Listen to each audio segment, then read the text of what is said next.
South ఇండియాలోనే biggest sorry store మన Varahi silks మన విజయవాడ ఎంజీ రోడ్లో డిసెంబర్ 4వ తారీఖున ఘన ప్రారంభం. అసలు నిజంగా ప్రతి ఒక్కరికి ఇండస్ట్రీలో ఒక జర్నీ ఉంటుంది. ఒకప్పుడు అందరూ కాంటాక్ట్స్ కోసం బుక్లెట్ పట్టుకుని, హీరోస్ అయితే ఫొటోస్ పట్టుకుని ఆఫీసులు తిరిగిన సందర్భాలు నేను చాలామంది హీరోలు చెప్తుంటారు. డైరెక్టర్లు అయితే చెప్పిన కథలు చెప్పుకుంటూ వాళ్ళు నో చెప్పిన కథలు వేరే హీరోకి చెప్తే అవి సక్సెస్ అయిన చెప్పిన రోజులోనే. అంటే ఇదంతా ప్రపంచం మొత్తం మనం ఏదైనా సినిమానే ప్రపంచం. ఒక్కసారి మేకప్ ఫేస్కి పడితే మనం వేరే పని చేయలేమనడానికి మీరే ఎగ్జాంపుల్. సాఫ్ట్వేర్ ఫీల్డ్లో హ్యాపీగా ఏసీలో కూర్చుని జాబ్ చేసుకోవచ్చు. లేదు నాకు స్కిట్లు చేయడమే ఇంట్రెస్ట్. వేషాలు వేశారు, డైలాగులు చెప్పారు. ఫస్ట్ ఆఫ్ ఆల్ ఒకటి అప్రిషియేట్ చేయాలి అభి సార్. ఈరోజు ప్రతి ఒక్కరు ఒక ఈవెంట్కి వెళ్ళండి, ఒక ప్రీ రిలీజ్కి వెళ్ళండి, ఒక పర్సన్ అయితే ఈజీగా పిలుస్తున్నారు. ఆయనే హైపర్ ఆది అనే పర్సన్ ఇండస్ట్రీకి పరిచయం అయ్యింది అభి గారి వల్ల అని తనంతట తనే ఎన్నో స్టేజ్ల్లో చెప్పారు. ఈరోజు నేను ఇలా ఉన్నానంటే అభి అన్న లేనిది ఆది లేడు. ఎక్కడికి వెళ్ళినా కూడా అంటే అది గుర్తుపెట్టుకోవడం గొప్ప థింగ్.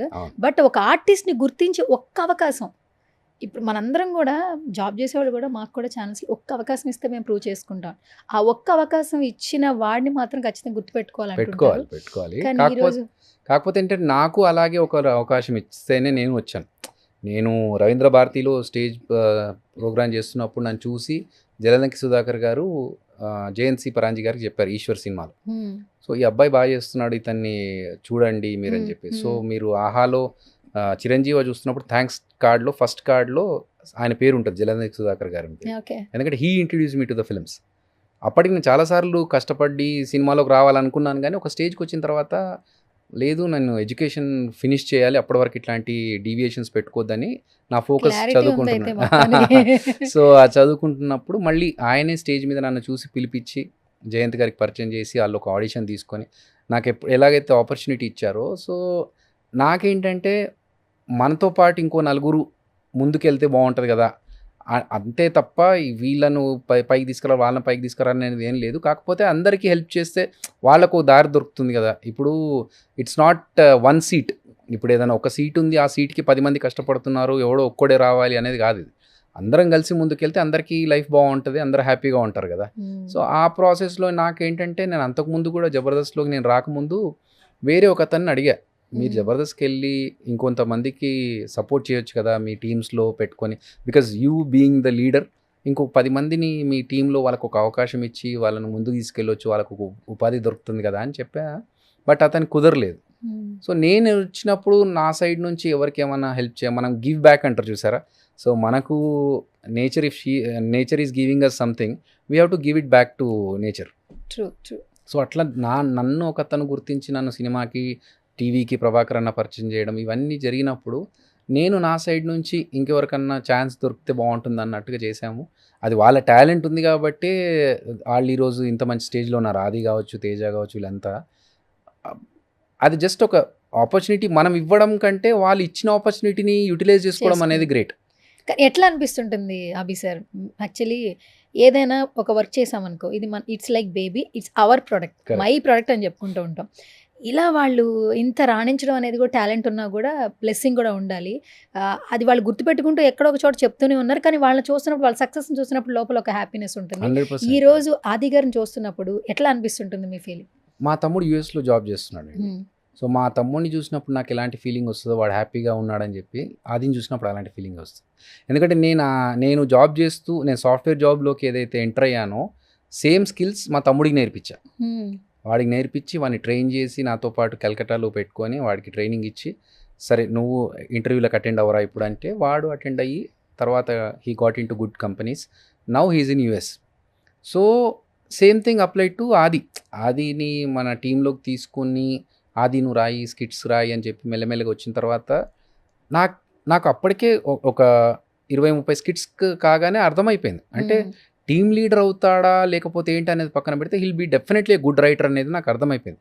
నేను మా ఫనీకి వీళ్ళకి చెప్పేవాడిని మా టీంలో, అరే ఆది రేపు ఒక పెద్ద సినిమాకి కానీ ఏదైనా మంచి ఆపర్చునిటీ వచ్చి అతను అటు వెళ్ళాల్సి వస్తే మనం స్కిట్స్ రాసుకునే స్టేజ్లో ఉండాలి తప్ప మర్చిపోద్దురా, అతని మీద డిపెండెన్సీ పెట్టుకోవద్దు.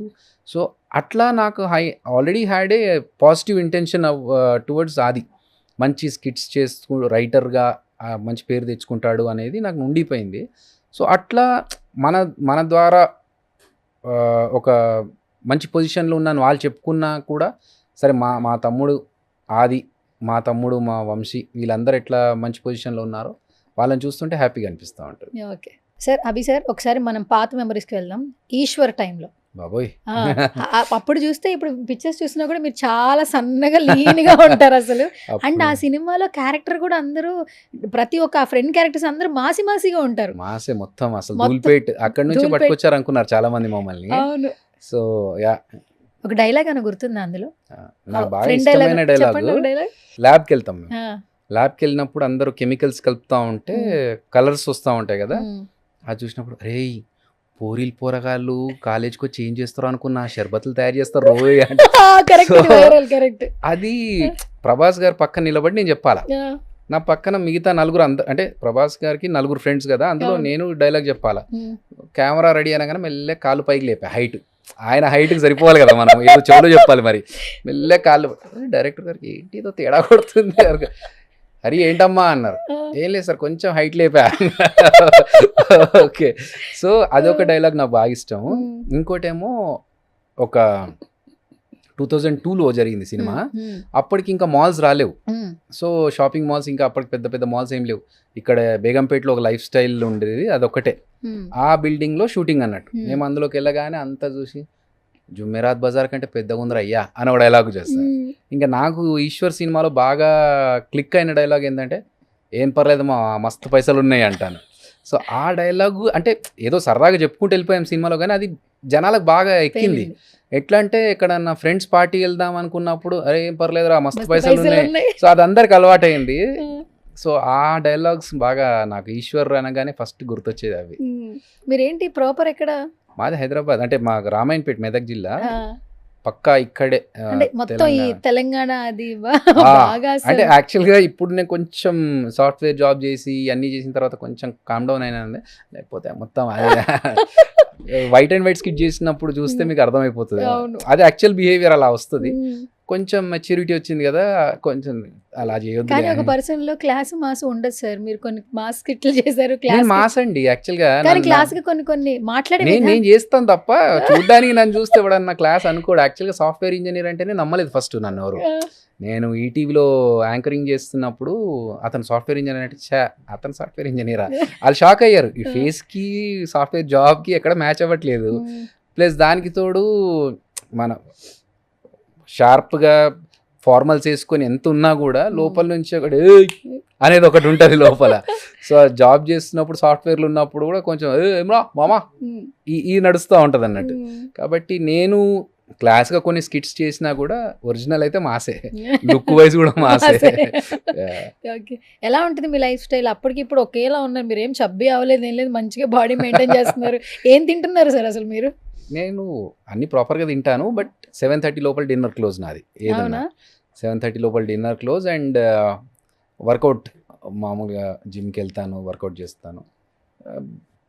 ఎంత తిన్నా కూడా మళ్ళీ దాన్ని కరిగిస్తాను అన్నట్టు. అది మెయిన్ గా. ఎలా కరిగిస్తారు? అదే వర్కౌట్ చేయాలి. చాలా మందికి అది అర్థం కాక చాలా పెడుతున్నారు సార్ బయట. ఎలా కరిగిస్తారు? యాక్చువల్ గా మనం అంటే నాకు అర్థమైంది ఏంటంటే, ఒకటి జీన్స్, మన జీన్స్ అంటే ప్యాంట్లు వేసుకునే ప్యాంట్లు కాదు, మనకు ఉండే జీన్స్ లో ఒకటి అలవాటు ప్రకారం ఉండాలి. అండ్ అదో సెకండ్ థింగ్ ఈజ్ మనం పడుకునే దానికి రాత్రి తినేదానికి మధ్యలో 2 hours గ్యాప్ ఉండాలి. అవునా? సో ఆ 2 hours గ్యాప్ ఉంటే కొంచెం డైజెషన్ సరిగ్గా జరిగి మనం ఫ్యాట్ రాకుండా ఉంటుంది.